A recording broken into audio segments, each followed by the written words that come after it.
ପିଲାମାନେ ତୁମ ସମସ୍ତଙ୍କୁ ଆମ ୟୁଟ୍ୟୁବ୍ ଚ୍ୟାନେଲକୁ ପୁଣି ଥରେ ସ୍ୱାଗତ। ପିଲାମାନେ ତୁମର ଯେଉଁ ଅଲ୍ ଇଣ୍ଡିଆ GDS ରିକ୍ୱାରମେଣ୍ଟ ବାହାରିଥିଲା ପାଖାପାଖି 44,228ଟି ପୋଷ୍ଟ, ତେଣୁ ତା ବିଷୟରେ ଆଜି ଗୋଟେ ବହୁତ ବଡ଼ ଇମ୍ପୋର୍ଟାଣ୍ଟ ଅପଡ଼େଟ୍ ଆସିଛି ପହଞ୍ଚିଛି। ଆମର ଯେଉଁ GDS ବା ଯେଉଁ ଗ୍ରାମୀଣ ଡାକ ସେବକର ଟୋଟାଲ ପୋଷ୍ଟ ବାହାରିଥିଲା ତାର ଯେଉଁ ଏପ୍ଲାଇ ଡେଟ୍ ଥିଲା ପିଲାମାନେ, ତୁମେ ଜାଣିଛ ତାର ଏପ୍ଲାଇ ଡେଟ୍ ଥିଲା କେବେ ନା ଆମର 15/7 ତାର ଏପ୍ଲାଇ ଡେଟ୍ ଆରମ୍ଭ ହୋଇଥିଲା ଏବଂ ଲାଷ୍ଟ 5/8 ତାର ଏପ୍ଲାଇ ଡେଟ୍ ଅଲରେଡ଼ି ବା ଲାଷ୍ଟ ଯେଉଁ registration submission online application already ସରିଯାଇଛି।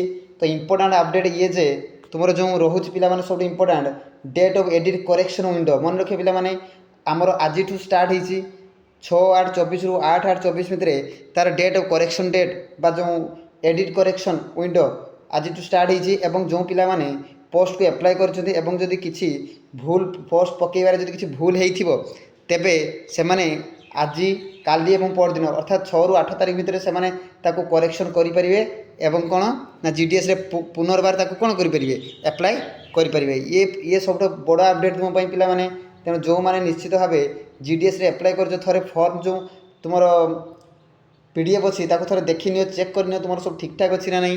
ଯଦି ନଥିବ ତାହେଲେ ତୁମେ ଆଜି ତାକୁ କ'ଣ କରିପାରିବ କରେକ୍ସନ୍ କରିପାରିବ।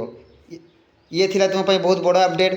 ଆଉ କ'ଣ ଥିଲା ନା ଆମର ତୁମେ ଜାଣିଛ ଏଇ ଯେଉଁ ପୋଷ୍ଟ ଓଡ଼ିଶାରେ କେତେଟି ପୋଷ୍ଟ ବାହାରିଥିଲା, ଓଡ଼ିଶାର ପାଖାପାଖି ଥିଲା ଆମର 2477ଟି ପୋଷ୍ଟ। ମନେ ରଖିବ 2477 ଅଲ୍ ଓଭର ଓଡ଼ିଶାରେ ଏବଂ ଏଇ 2477 ପୋଷ୍ଟରେ ହିଁ ପିଲାମାନେ ଆପ୍ଲାଏ କରିଥିବେ ଓଡ଼ିଶାରେ ଏବଂ ଅନ୍ୟ ଷ୍ଟେଟ୍ ଗୁଡ଼ାରେ ମଧ୍ୟ ତୁମର ଦେଇଛି ଯେ କେଉଁ ଷ୍ଟେଟ୍ରେ କେତେ ଭ୍ୟାକେନ୍ସି ଅଛି ଆମର GDSରେ ଅଲ୍ ଇଣ୍ଡିଆରେ।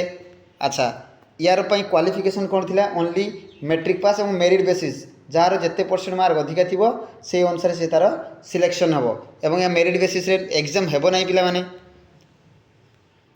ଦେନ୍ ଆସିବା ଯେଉଁ ଆମର ଅଦର କ୍ୟାଣ୍ଡିଡେଟ୍ ମାନେ ଆମର ଯେଉଁ ଫି କେତେ ଥିଲା 100 ଟଙ୍କା ଥିଲା ଏବଂ SC ST PWD ଫିମେଲ୍ ଓ ଟ୍ରାନ୍ସ ଓମେନ୍ କ୍ୟାଣ୍ଡିଡେଟ୍ ପାଇଁ ଫି ଫ୍ରି ଥିଲା। ତ ଇଏ ଥିଲା ତୁମର ଆଜିର ବହୁତ ବଡ଼ ଅପଡ଼େଟ୍ ପିଲାମାନେ GDS ତରଫରୁ, ମନେ ରଖିବ GDS ତରଫରୁ। ତେଣୁ ପିଲାମାନେ ପୁଣି ଥରେ ମୁଁ କହୁଛି, ଯେଉଁମାନଙ୍କର ପୋଷ୍ଟ ଆପ୍ଲାଇରେ କୌଣସି ଭୁଲ ଯଦି ରହିଯାଇଛି ପୋଷ୍ଟ ଆପ୍ଲାଇରେ ତେବେ ତୁମେ ଆଜି ଯାଇନି ତାକୁ କ'ଣ କରିପାରିବ କରେକ୍ସନ୍ କରିପାରିବ। ପିଲାମାନେ ଇଏ ଥିଲା ଗୁରୁତ୍ୱପୂର୍ଣ୍ଣ ଅପଡ଼େଟ୍। ଧନ୍ୟବାଦ।